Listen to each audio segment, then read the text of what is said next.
रेफ sports के Hindi platform पे आप सबका स्वागत है। मैं खड़ी हुई हूँ टॉरंटन में कूपर एसोसिएट्स ग्राउंड में और अभी ख़त्म हुआ है इंडिया इंग्लैंड की तीन मैचेस का T20I सीरीज़, जिसमें इंग्लैंड 2-1 से जीत हासिल की है। थर्ड मैच काफ़ी कम्पिटिटिव एक पॉइंट पे था, लेकिन उसके बाद हेदर नाइट और एलिस कैप्सी की पार्टनरशिप ने इस मैच को इंडिया के हाथों से लेके निकल गया। अगर बात करें तो देखिए, कुछ पॉजिटिव्स तो ज़रूर निकले हैं इस सीरीज़ से। जैसे आज हरमनप्रीत कौर ने 50 किया है और उन्होंने जो 2 मैचेस खेले हैं, वाइल सेकंड T20I में उन्होंने बहुत बड़ी कोई रन नहीं बनाई थी, लेकिन फिर भी उनके शॉट्स से ये तो लगा है कि वो इन फॉर्म है, completely out of form out of form नहीं है। और फिर आज के मैच में उन्हें जैसे ही थोड़ा सा टाइम मिला सेटल होने का, फिर एंड में उन्होंने कैचअप किया। तो उस हिसाब से एक चीज़ अच्छा है कि T20I में आप T20I वर्ल्ड कप में जा रहे हो, आपके कप्तान फॉर्म में हैं।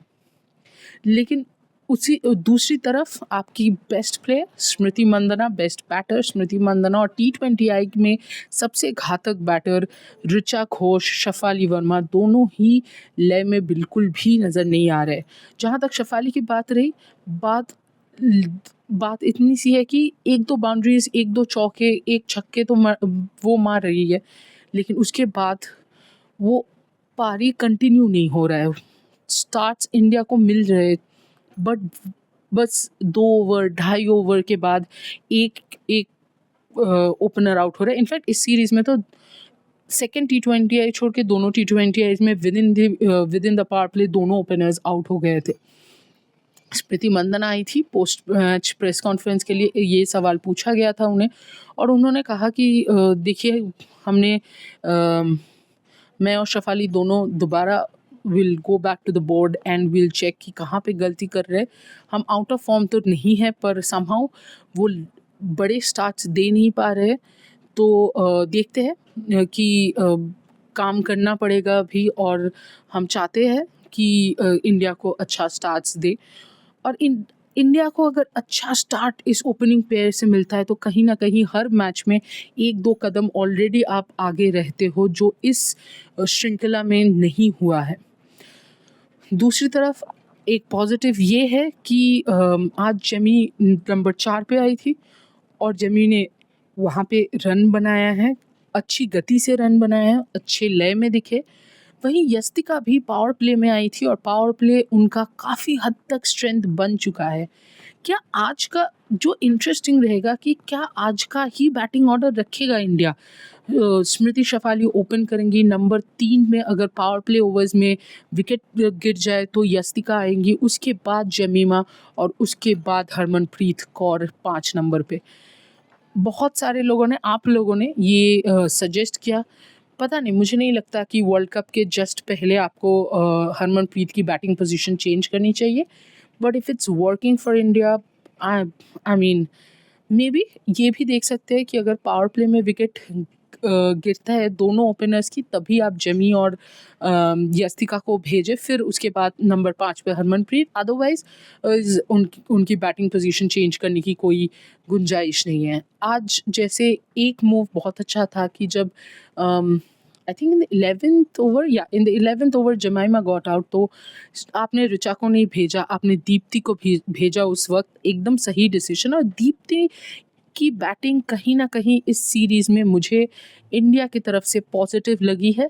पहले T20I कहिए या इस T20I में कहिए, उन्होंने अच्छी बैटिंग की है, अच्छे शॉट्स जड़े हैं और कहीं ना कहीं रनिंग बिटवीन द विकेट की कोशिश भी अच्छी उन्होंने की है। हाँ, उनकी बॉलिंग एक तो टेंशन की डर का विषय तो है, क्योंकि दीप्ति विकेट्स नहीं चटका रही है रेगुलर इंटरवल्स पे, वो उतनी घातक नहीं दिख रही है जितनी है। स्पेशली इम्पॉर्टेंट है इसलिए क्योंकि दीप्ति शर्मा जैसे प्लेयर्स मैचेस डिफाइन करते हैं, दीप्ति शर्मा जैसे प्लेयर्स टूर्नामेंट डिफाइन करते हैं। आप लोगों ने भी देखा होगा 2025 ओडीआई वर्ल्ड कप में प्लेयर ऑफ द टूर्नामेंट रह चुके हैं दीप्ति। तो उन जैसे दीप्ति जैसे प्लेयर्स का लय में होना इंडिया के लिए बहुत इम्पॉर्टेंट है। बैटिंग तो उन्होंने अच्छी कर ली है, बैटिंग वो जिस पोजीशन पे बैटिंग करते उस हिसाब से काफ़ी इम्प्रूवमेंट नज़र आया है, लेकिन बॉलिंग में वहीं पे ज़्यादा हमें इम्पैक्ट उनका नज़र नहीं आया। तो ये एक चीज़ है जो आने वाले वार्म अप गेम्स में इंडिया काम करने की कोशिश करेगी। एक पॉजिटिव इंडिया की और एक इस सीरीज से निकल के आई है कि क्रांति गौड़ विकेट्स फिर से लेने लगे हैं अप फ्रंट, क्योंकि इंडिया को काफ़ी दिक्कत होगी अगर पावर प्ले में विकेट ना मिले। क्रांति पहले T20I में भी और आज भी उन्होंने ये 2 विकेट्स चटकाए early on in the innings, अच्छी बॉलिंग कर रहे हैं।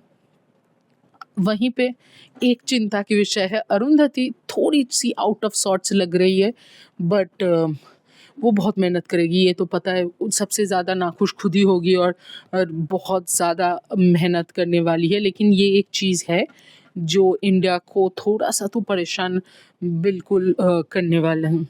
In the warm up games India has to try out Radha Yadav की कहाँ बैट कर सकते हैं, कौन से कॉम्बिनेशन पे आ सकते हैं, कौन से कॉम्बिनेशन में फिट बैठते हैं राधा यादव, भारती फुलमाली कब फिट बैठती है। ये 1-2 चीज़ें हैं जो इंडिया को अभी भी वर्क करना पड़ेगा। एक बहुत बड़ा पॉजिटिव इंडिया के लिए है नंदिनी शर्मा की performance. I think Nandini Sharma debut कर रहे हैं इस सीरीज़ में, ऐसा लगा ही नहीं, वो काफ़ी कंफर्टेबल लगे। और सबसे अच्छी बात यह है कि उन्होंने अपनी गेंदबाजी और अपने जो भी स्ट्रेंथ्स है, अपना जो भी स्लोअर वंस है, वो एग्जीक्यूट करने में कामयाब रहे हैं। हाँ, पिछले लास्ट 2 गेम्स में थोड़ा सा एक्सपेंसिव रहे, पर ठीक है, T20I क्रिकेट है, बैटिंग पिच है, ये तो होने वाला है। लेकिन आप जब डेब्यू करते हो तो सबसे बड़ी बात होता है कि आप प्रेशर कैसे हैंडल करते हो। तो वो प्रेशर उन्होंने अच्छा हैंडल किया है। आज एक और पॉजिटिव लगा है, दो आई डोंट थिंक कि देखने में बहुत अच्छा लगा होगा, क्योंकि बहुत सारे कन्फ्यूजन्स हुए हैं, एक रन आउट हुआ है, 2-3 बार तो रन आउट होने से बाल बाल बचे हैं इंडियन बैटर्स, लेकिन फिर भी वो कोशिश दिखी कि running between the wicket better करना है, क्योंकि इंडिया को करना है बेटर। इंडिया काफ़ी पीछे उस एक जगह में तो है। आज ग्राउंड फील्डिंग बहुत अच्छी थी, वो एक और पॉजिटिव है कि इस सीरीज़ में बेटर रही है सो फार ग्राउंड फील्डिंग। कैचिंग भी ठीक ठाक ही रही है, लेकिन इंडिया को अगर किसी चीज़ की या किसी बात की दोबारा, मतलब ये बहुत बार स्नेहाशीष और मैं डिस्कस कर चुके हैं कि कहीं ना कहीं जब प्लान ए आपका काम नहीं करता है, लगता है कि इंडिया के पास प्लान बी प्लान सी नहीं है। आज भी वैसा लगा जब एलिस कैप्सी और हेदर नाइट बैटिंग कर रहे थे। क्लियरली जो प्लान पहले उनके अगेंस्ट हुआ था वो काम नहीं किया उन्होंने। कैप्सी ने काउंटर अटैक किया, वो हेल्प किया कि Heather night 2-4 balls, 5 balls, 10 balls देख के सेटल होके बैट कर सके। और हम सबको पता है कि हेदर नाइट ऐसी बल्लेबाज है कि एक बार सेट हो गई फिर उनको आउट करना मुश्किल हो जाता है। वहीं पे इंडिया का प्लान बी कुछ समझ नहीं आया कि प्लान बी क्या था, फॉल बैक प्लान क्या था। वो दोबारा तो नहीं मैं बोलूँगी कि ये काफ़ी बार से मैं और स्नेहाशीष बात करते हैं कि वो प्लान बी प्लान सी नहीं दिखता है इंडिया का, आज भी वो दिखा नहीं।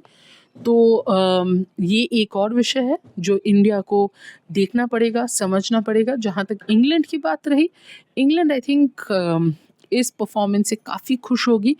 इंडिया से ऑन पेपर्स थोड़ा सा तो बैटिंग साइड कम लग रहे थे, क्योंकि नैट सिवर ब्रंट नहीं थे, उनके ओपनर्स भी डैनी वाइट ने लास्ट 2 गेम खेले। डैनी वाइट भी मैटरनिटी लीव के बाद आई थी, लेकिन हेदर नाइट ऑन फॉर्म नहीं थे। तो काफ़ी सारे सवाल थे, but I think T20I ultimately एक अच्छा इनिंग्स, एक अच्छी स्पेल डिफाइन करता है, जैसे कि श्रेया कैम्प की वो 24 रन वाला ओवर अरुंधति रेड्डी के खिलाफ। और फिर आज तो कैप्सी और हेदर नाइट दोनों अलग ही लेवल पे खेल रहे थे। मैंने जितना देखा है एलिस कैप्सी के इनिंग्स, जितने सारे देखे हैं, उसमें से बेस्ट T20 आई इनिंग्स ये था। और 180 इन्होंने चेस कर लिया है, सीरीज़ जीत लिया है। लेकिन ये सीरीज़ तो सिर्फ वर्ल्ड कप से पहले एक T20 आई प्रैक्टिस था इंडिया के लिए। अच्छी बात है कि इंग्लैंड में वर्ल्ड कप है, आप इंग्लैंड कंडीशंस में ऑलरेडी 3 मैच खेल चुके हो और 2 मैच खेलोगे before going to Edgbaston to face Pakistan on the 14th June. India की कारवां चलेगी कार्डिफ, मैं भी चलूँगी कार्डिफ। उधर शुभायन है, अफगानिस्तान टूर कवर कर रहे हैं और रोहित जाएंगे इंडिया ए के लिए। आप लोगों को बस इतना करना है कि कहीं जाने की ज़रूरत नहीं है, आप लोग बस टिके रहे, लाइक शेयर और सब्सक्राइब कीजिए रेव स्पोर्ट्स हिंदी में। और सारे जानकारी, अपडेट्स, सब कुछ घर बैठे अपने ही फ़ोन में आपको मिल जाएगा। तो बस नोटिफिकेशन बेल दबा दीजिए और लाइक शेयर और सब्सक्राइब ज़रूर कीजिएगा। मैं वापस आऊँगी कार्डिफ से दोबारा कोई कहानी लेके या फिर अपडेट्स लेके प्रैक्टिस। तो देखते रहिए। Thank you.